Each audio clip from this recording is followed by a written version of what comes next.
Hey, welcome to our explainer. Today, we're diving into the single most powerful tool you will ever own, your brain. We're going to look at some absolutely incredible research that shows how you, yes, you, can transform its health, boost your memory, and pretty much future-proof yourself. So let's get into it. So let me ask you a question, and be honest. When you think about your health routine, where's your focus? Is it more on your muscles than on your mind?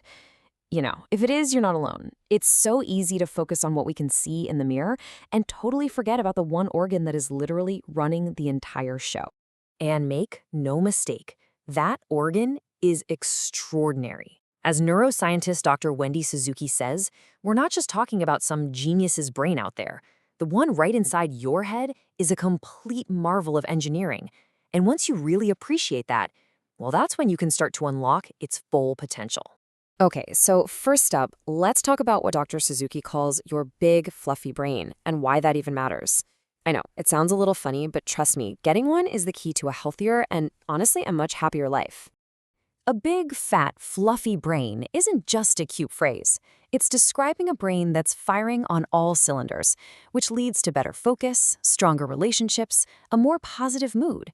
It is, quite simply, your direct pathway to a much more effective life.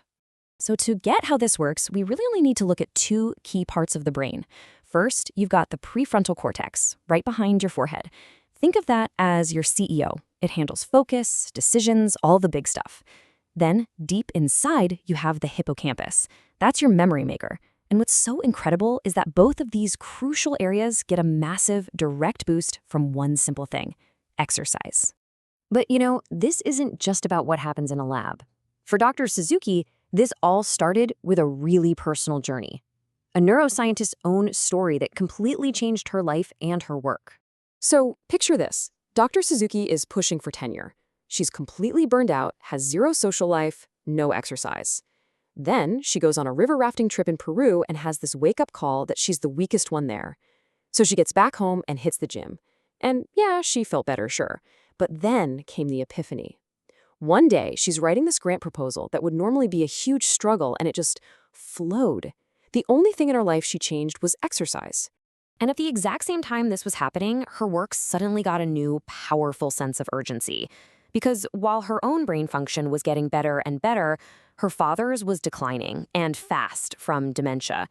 She was watching these two opposite paths of brain health play out right in front of her, and it changed the entire focus of her career.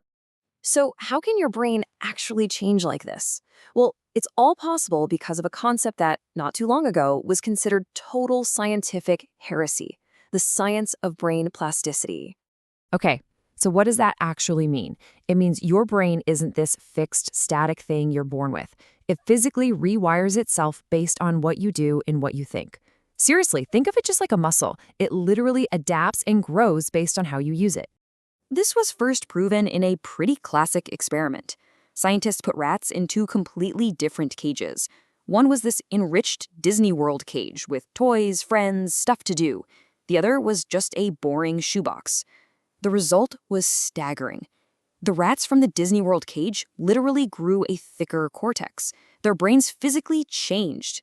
And we see this in humans too. In this brilliant study, researchers followed people in London trying to become taxi drivers, studying for this insanely difficult test called the knowledge. What they found after 4 years was just amazing.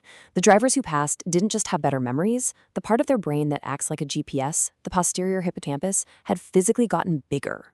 So, we know the brain can change, which brings us to the really good stuff: your own personal brain-building toolkit. The practical do's and don'ts you can start using right now. Okay, these are the 6 pillars of brain health, your brain boosters. It's a mix of physical stuff like aerobic exercise and a healthy diet, and mental stuff like learning new things and meditation. But don't sleep on the fundamentals. Getting quality sleep and having strong friendships are just as critical. And on the flip side, of course, are the brain busters, the things that are actively damaging your brain. We're talking about sitting around all day, terrible sleep, being lonely, eating a ton of processed food, chronic stress, and too much alcohol. These things don't just hold you back. They are causing actual harm.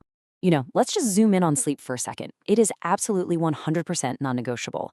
While you're sleeping, your brain is working hard, locking in important memories. And just as important, it's cleaning out all the toxic metabolic garbage that builds up during the day. If you skimp on sleep, you're literally leaving that junk in your brain. Now, building these habits isn't just about feeling better tomorrow. It's about protecting your future self. It's about staving off dementia and lowering your risk of cognitive decline for the rest of your life. And this is the big question, right? So many people think that if they haven't been living a super healthy life all along, well, the damage is done. They feel like they've just missed the boat.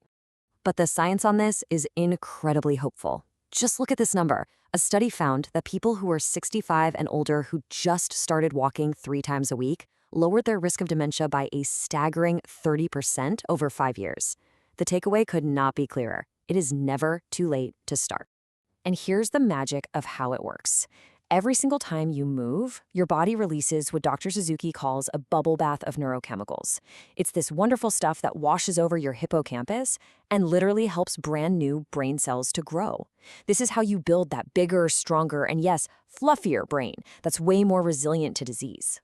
So as we start to wrap this up, I just want you to think about this one simple fact. You can repair a muscle, you might even be able to get a new kidney, but when it comes to your brain, you only get one. It defines your entire existence. So, I'll leave you with this to think about. Forget some massive, life-changing overhaul. Based on everything we just talked about, what is the one small thing you can commit to doing today, right now, to give that incredible, irreplaceable brain of yours the care it deserves?